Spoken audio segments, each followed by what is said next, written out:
Hello again. Busch Gardens' new Screamin Swing, Finnegan's Flyer, will send riders on a sightseeing adventure unlike any other. Since our last update, we've seen many enhancements on the ride platform and queue area, but there has been a lot happening off-site as well. Now for a special sneak peek, we're bringing you off-site for a glimpse of the parts being assembled at S&S Worldwide. We are in Logan, Utah, looking at all the pieces and parts of our Screamin Swing before it gets on the trucks and starts coming to Williamsburg. We have these really big tower structures here, all of the launch components, a lot of them are being painted and assembled as we speak.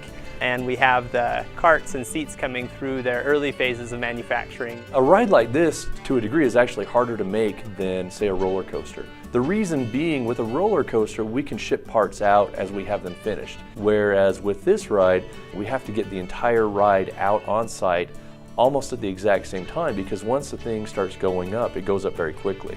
This company started 25 years ago. We started doing a lot of vertical rides. That evolved into these tower rides that S&S is famous for. What makes this ride exciting is the air launch technology, which will be thrusting the riders up into the air or back down towards the ground. I've heard people compare it to riding a roller coaster that's just going over hill after hill after hill. As you're cycling through that ride, you're pivoting around that single axis, but you're going up to 45 miles an hour. It's a unique experience. Well folks, you're seeing it here first. Tune in next time for another behind the scenes look at the all new Finnegan's Flyer Screamin Swing.